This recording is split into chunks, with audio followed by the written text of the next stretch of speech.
time for the Longines Chronoscope, a television journal of the important issues of the hour, brought to you every Monday, Wednesday, and Friday. A presentation of the Longines Wittnauer Watch Company, maker of Longines, the world's most honored watch, and Wittnauer, distinguished companion to the world-honored Longines. Good evening. This is Frank Knight. May I introduce our co-editors for this edition of the Longines Chronoscope? Mr. William Bradford Huey, editor of the American Mercury, and Mr. Henry Hazlitt, contributing editor of Newsweek magazine. Our distinguished guest for this evening is Mr. Robert R. Young, chairman of the board of the Chesapeake and Ohio Railway Company. The opinions expressed are necessarily those of the speakers. Mr. Young, it's a great pleasure to have you on the Chronoscope program this evening. I don't suppose you want to get into all the complications in the strike on the Long Island, but our audience would be interested in whether you have any ideas and by which the disputes can be reduced in the future or a more amicable way can be developed of solving them. I deplore strikes and the inconvenience to the public they cause, and I've always felt that management and labor both are at fault in not finding ways to better serve the public in emergencies of that kind. Well, I think you've developed some ideas of management-labor conferences. What does that come to? What are your idea on that? I felt that the railway executives ought to set up machinery locally and nationally to get together at least quarterly with the labor leaders to look ahead and plan long range to eliminate feather bedding and increase vacations with pay, and to give labor more than it's getting and to get more from labor than it's giving. You mean they should have regular meetings whether or not there are complaints and grievances to be brought before They them? should meet at least quarterly at the top level and should take these negotiations away from lawyers and subordinates. Mr. Young, our audience, of course, knows you as sort of the Tex bad boy of the railroads, or the gadfly that's always trying to get new things done. We particularly know you as the man who got us the uninterrupted journey from New York to San Francisco. That is one of your innovations, isn't it? I helped put that over, although it is not very effective today. I'm a little bit ashamed of it. But your principal interest as a railroad man is in obtaining innovation, is it not? Progress, change yes, on because railroads. only through progress and the ability to compete with the airways and the highways can we keep up our net income. And what particular change are you most interested in at the moment, sir? At the moment, I have my heart set on newer and better railway passenger equipment. What about this Train X that you've been talking about? Well, that's the apple of my eye at the moment, and that's a train that embodies everything in it that the automobile has given the highway traveler over the last 30 or 40 years, which the railroads have failed to give them, and that is speed and comfort and safety, quiet, low to the ground, and modern. Well, what is the status of that? Has a model been built of it? Yes, the Chesapeake and Ohio started in 5 years ago designing this railway train, which will be 2.5 feet lower at the rail, 3.5 feet lower at the roof, and it will be quiet and safe, and will travel 125 miles an hour if need be. Safer than present equipment goes 60.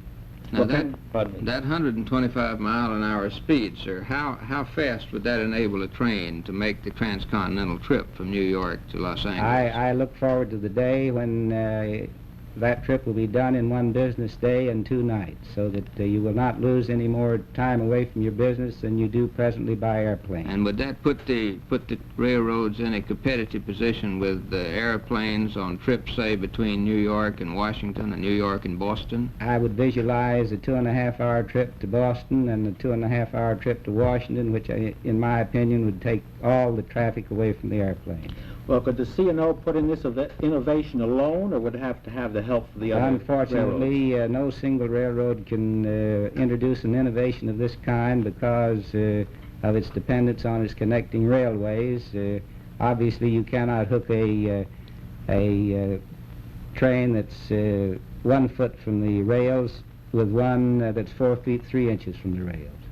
So when this was brought in, it would have to be brought in by full trains. You By couldn't full put individual trains new and, freight cars into a old Exactly, freight and cars. the train that runs from New York to the Greenbrier every night runs partly over the Pennsylvania and partly over the C&O, and if the Pennsylvania didn't cooperate with the C&O, I couldn't run it.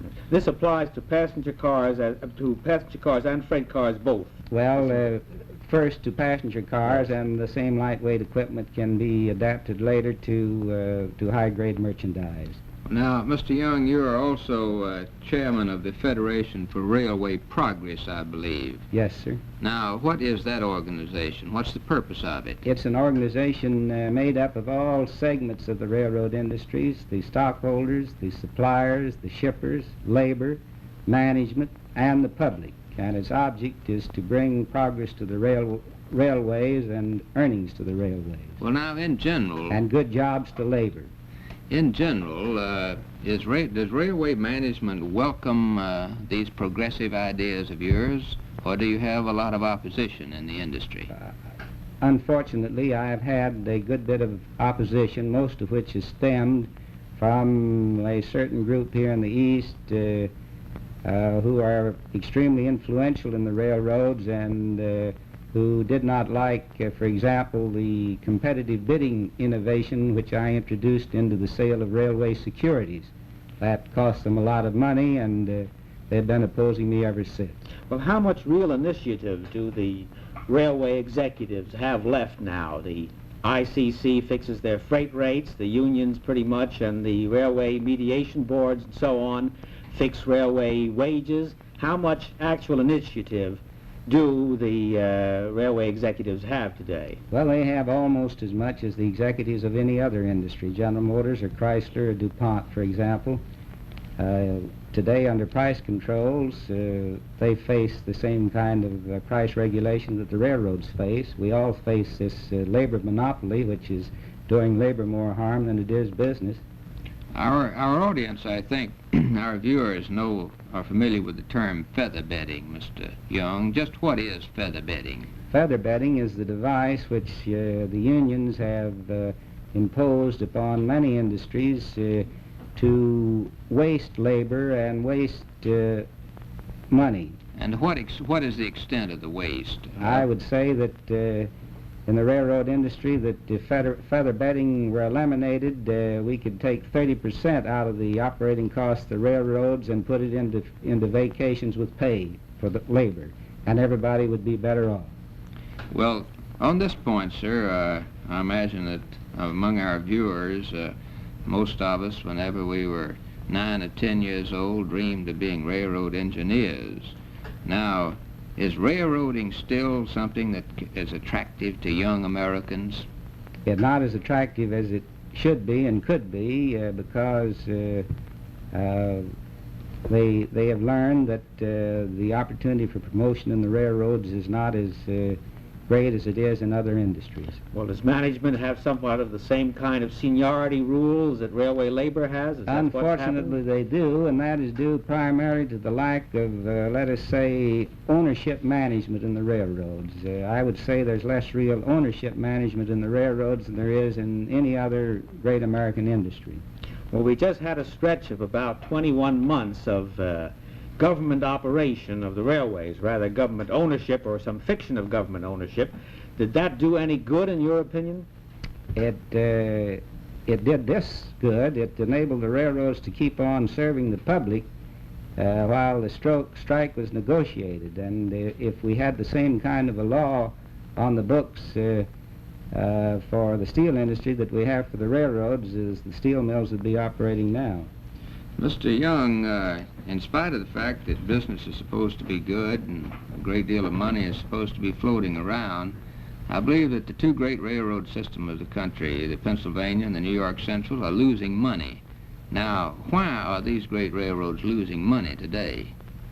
A combination of circumstances, partly the responsibility of management, partly the responsibility of government, They're losing money because rates have not kept pace with the advance in cost, railroad cost.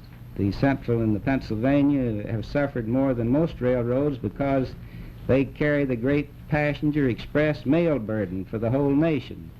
And that is the fundamental reason that they are losing money today when other railroads are prosperous. And it's a very bad situation, one that has resulted in their having hundreds of millions of dollars worth of under-maintenance here 6 years after the last war.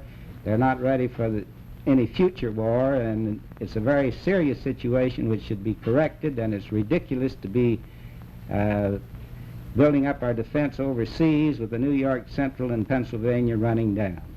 Those two great railroads, of course, vital to us in this dangerous world in which we live. They go through the heart of our industrial area. They carry probably 50% of all railway passenger traffic and 30% of all railway freight.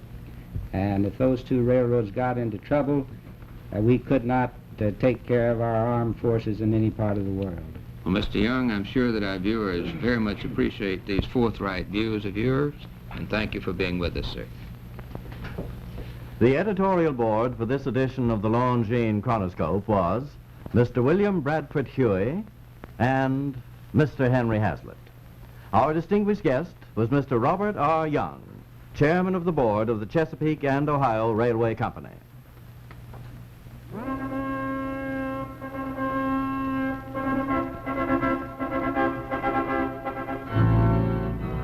It seems like a nice idea. On the wedding day, the bride and groom give watches to each other. Now, if you're planning a wedding, you may be glad to know that, recognizing the social acceptance of this custom, Longines has produced an exciting series of duets. Exquisite Longines watches in matching styles. Each bride's watch a diminutive replica of the groom's. Exchanging watches is likewise a growing custom between husbands and wives for anniversary gifts. And for any gift occasion, no other name on a watch means so much as Longines, the world's most honored watch. The only watch in history to win 10 World's Fair grand prizes, 28 gold medals, and so many honors for accuracy from the world's leading observatories. And yet you may buy and own, or buy and proudly give a Longines watch for as little as $71.50. See Longines Duets and other beautiful Longines watches, sold only by authorized jeweler agencies. Longines, the world's most honored watch, premier product of the Longines Whitnall Watch Company. Since 1866, maker of watches of the highest character.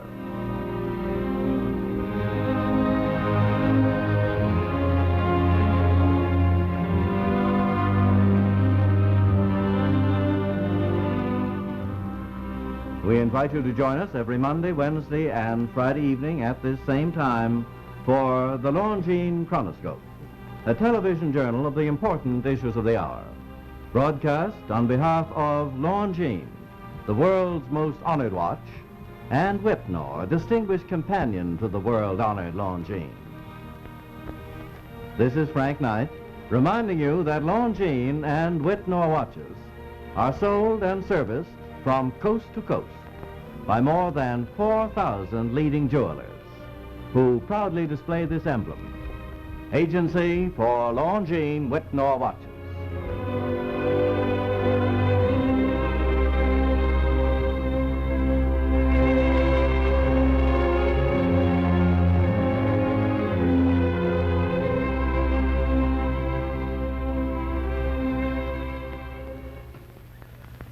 Tune in the conventions on the CBS television network.